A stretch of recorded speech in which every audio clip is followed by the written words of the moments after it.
Perfectionism weighs heavily on young adults and parents navigating life's pressures.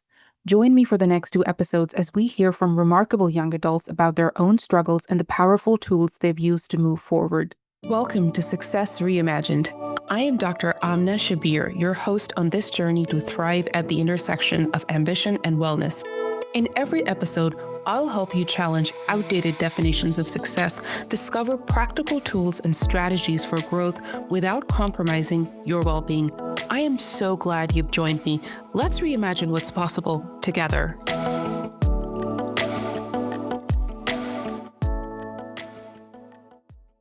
Hello, everyone, and welcome back. Today, I have a very special guest on the show who's going to bring in his young energy with him. Caden Vittorini is the CEO and founder of Vitt Factor, a TEDx speaker, and a #1 bestselling author. Caden has been featured on Chicago WGN Morning News and is dedicated to empowering youth through one-on-one coaching, group workshops, and school assemblies. Welcome, Caden. Thank you. I'm really excited for today and to share my mission for our youth. Excellent. Caden, can you tell us a little bit more about your journey, your background, and what really led you to establish your company? Yeah, so starting with like my why, I always say with every company there's a why for why I got started, and really saw the gap in our youth from COVID-19, the pandemic, and social isolation through technology, social media, and gaming. So that's my daily driver. Why I do the one-on-one coaching, group workshops, and school assemblies because there is a big gap there, and where myself, my team, coaches, future leaders, where we come in is we bridge that gap through communication skills. They don't know how to have a conversation. So we'll focus on starting, expanding, ending, body language, how to build a friendship, but also the self-confidence, the motivation. They compare themselves to others. They don't know their values, and so many different topics that we focus on within our youth. So that's why I got started, was I saw that gap and I knew something had to be done about it. When I heard your TEDx, it was wonderful. The Thank title you. of the TEDx is An Easy Guide to Having Better Conversations. Why did you decide to come up with that topic? Yeah, because I saw our talking to parents, teachers, and even just what I'm personally seeing, that was the #1 skill that where there was a gap was the communication side of things. From they don't have confidence in their ability to have a conversation. When they're in the conversation, they're nervous about what the other people are going to say.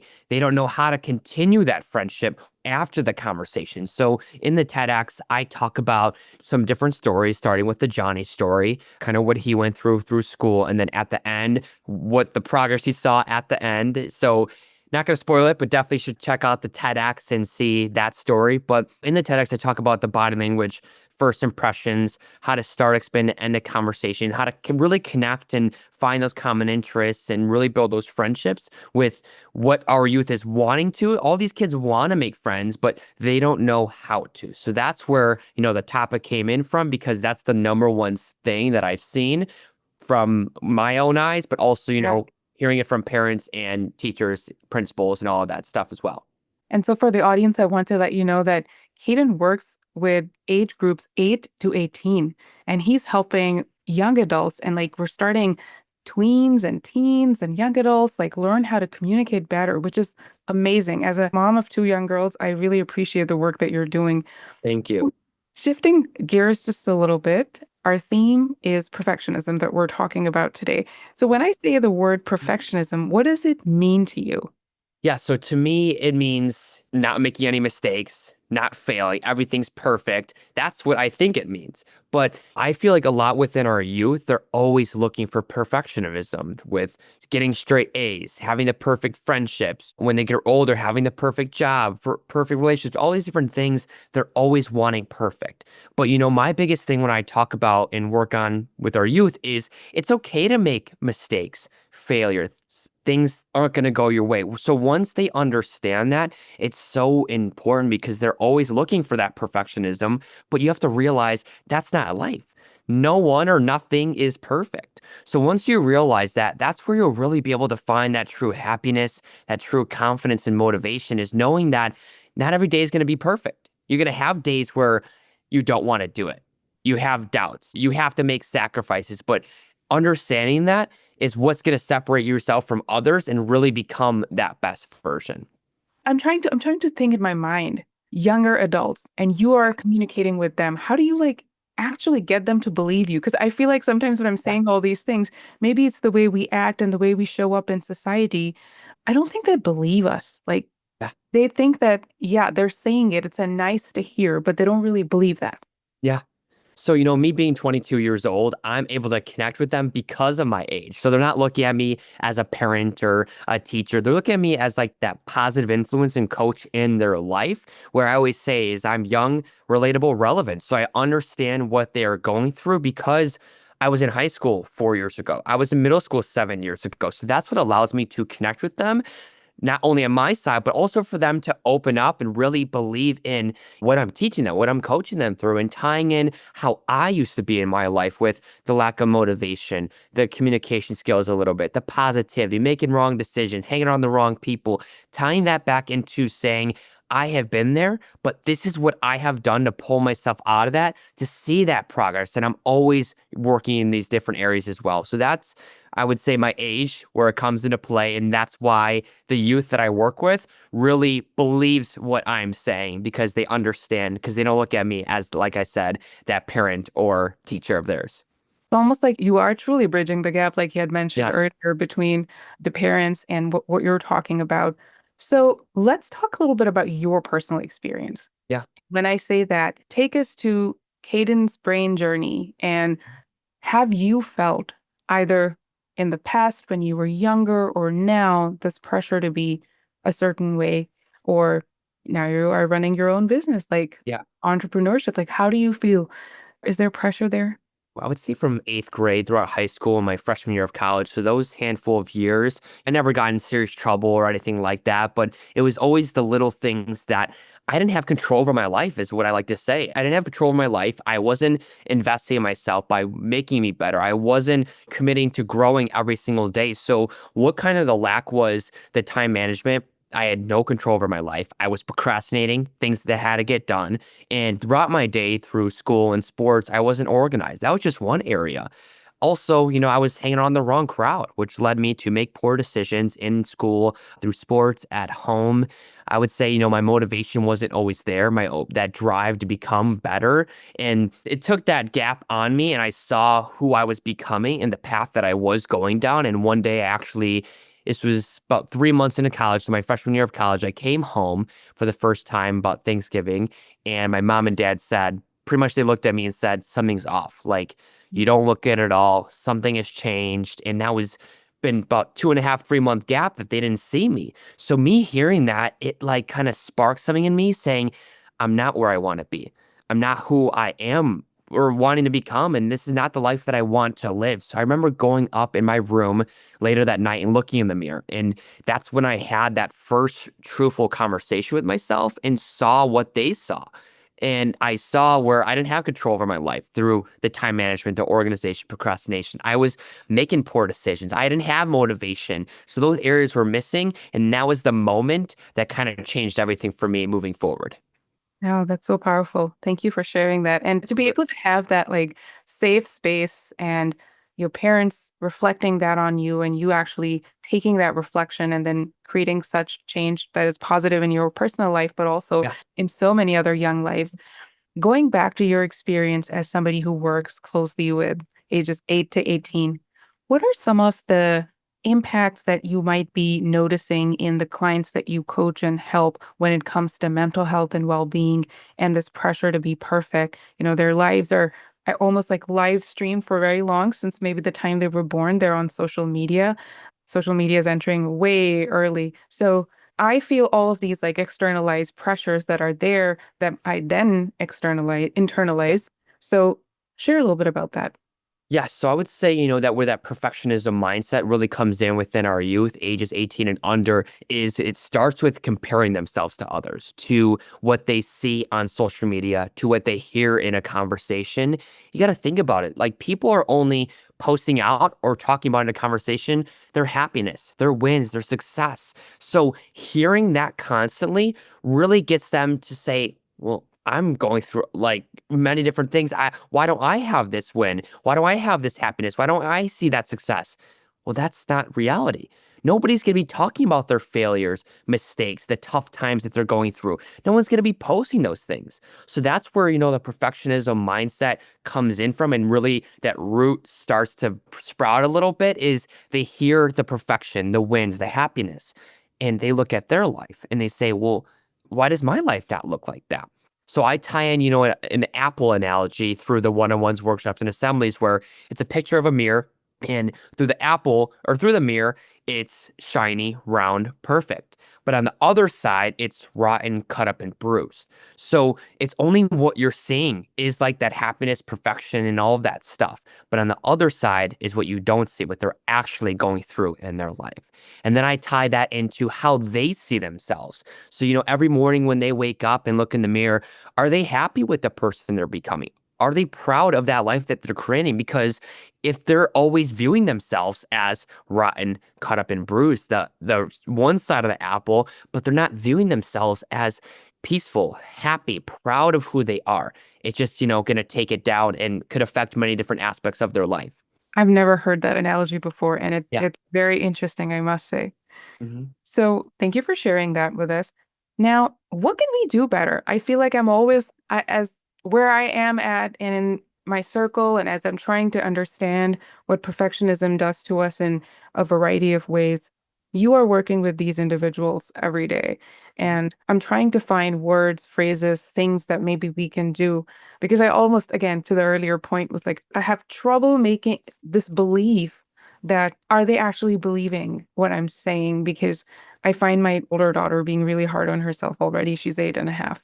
Yeah, so I would say the one thing we could really do, I would say the social media is like a big thing that is playing a part in that. And like you mentioned earlier, trying to not let them on it as early, because I see, kids as young as 9, 10, 11 years old that have maybe phones, or maybe if they don't have a phone, they're using, someone else's, or have their own social media account. And that's where a lot of these different things come in from, where it's distracts them, or it's a lack of motivation, and what they're seeing, can affect their mindset as they're growing up and developing, where it can lead to a lot of negativity. And that's another big aspect that I focus on is the positive self-talk. So, I would say the root cause is social media, because it affects every aspect, their confidence.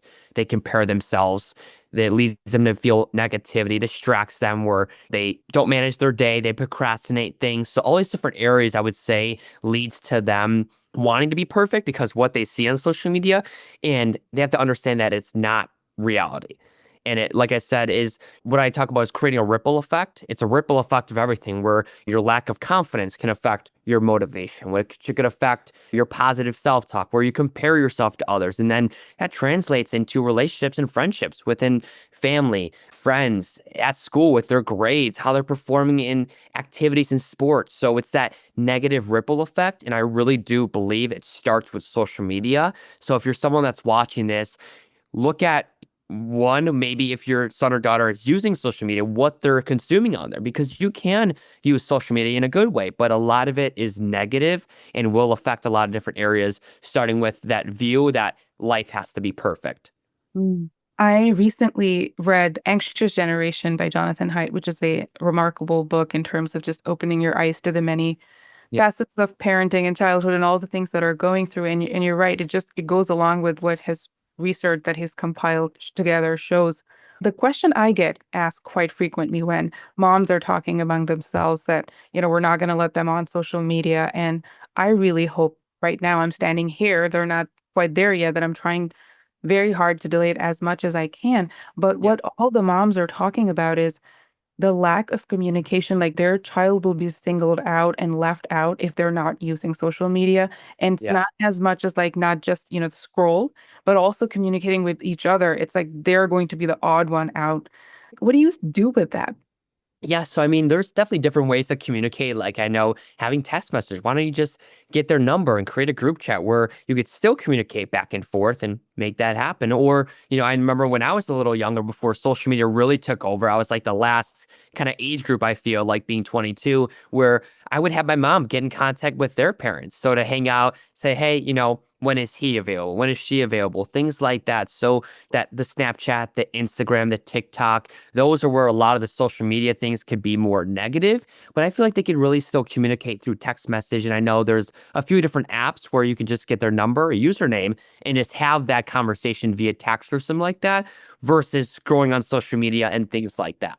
Hayden, that was really helpful to know. And yes, I think my other concern is also, which I get asked and we talk about it in, again, our mom circles, is this play a bit like the screens that once you get hold of handheld devices, trying to create safety around that. And I know that there are now, thankfully, there are some apps and things that people can use, these actual devices, not apps, that don't have access to all this other connection, and you can create that. So having that space can definitely be a way to shield ourselves from the negative impact that social media brings our way. Yep. When you go to these assemblies, what do you do at the school assemblies? Yeah, so we go in with my team, and I have a coaching program of people I've gotten double certified like myself, and then also a future leaders program of kids that I've been working with for 2 to 3 years now through one-on-ones that have really leveled up and have grown in many aspects that are now helping me lead at these schools. So we go in and it's very high energy, motivational, inspiring, but also a lot of learning, very interactive as well, where we get these kids involved and having that drive to want to better themselves. So the first topic we start off with is investing in yourself is cool. So hanging around the right friends, taking control of your day, putting effort towards things, growing your communication and introduce yourself, wanting to build friendships. That's one area. But then I talk about investing in yourself. So is cool, but also what they think is lame. Lame is hanging around the wrong friends, not managing your day, making poor decisions, not doing anything to better yourself, not treating others with respect. So I start off with that, and then I get into, many different topics from not comparing yourself, communication, knowing your value, the positive self-talk, confidence in your life, things like that. They're definitely high energy videos that I've caught online. So if Yeah. anybody wants to check them out, please do follow Caden on Instagram. It's really wonderful and remarkable to see all the children and young adults having such a great time. Caden, what advice would you give to parents as we wrap up our conversation today? Because my audience is primarily parents and Yeah. adults and uncles and aunts and community members. What can we do better to foster more accepting and wholesome view of our young adults, and that is not leaning towards those negative aspects of perfectionism? Yeah, so I would say, starting off by trying to teach them those basic skills, I think maybe aren't taught through school or their friends or definitely not social media. So the simple things, the communication and starting them when they're young. And if they are a little older, that's still okay, but maybe saying it more in an advanced way. But the communication, so teaching them how to start expanded-ended conversation. Maybe it's more on the goal setting side of things. Maybe have weekly meetings with them where you sit down with your son or daughter and talk about some things they want to achieve and what they're going through. So it really gets them to open up to you and feel that trust built in. Maybe if it's not there, what you could do to build that trust, but also if it is there, how you can grow it even more. So I believe that in order to achieve goals and dreams and become that best version of yourself, it's the small little things that do matter. Being more positive, growing your communication skills, starting to hang around better friends, little things like that is you could start putting into them at a younger age. And as they continue to grow older, so they start to mature and see what you're talking about is really true and good stuff as well. And then if they are wanting to get in contact with me, or if you want to get in contact with me as well, you could reach out to me on Instagram, Vitt Factor right here, or my website is vittfactor.com, and would be sure and happy to meet with your son or daughter, or maybe possibly come into their school in their future. That is wonderful. Thank you for sharing your insights with us, Caden. Of course. Thank you so much. I appreciate it. This episode is part of a special series in my budding book project on unmasking perfectionism. Thanks so much for spending time with me today. Just a quick reminder, while I am a physician, I'm not your physician, and nothing in this podcast is medical advice or any kind of professional advice. Everything shared here is based on my personal experiences, and the views expressed are entirely my own. If you enjoyed today's episode, I would love for you to rate, review, subscribe, and share the show with anyone who might need a little inspiration to redefine their own version of success. I'll see you next time. Until then, keep reimagining success one small step at a time.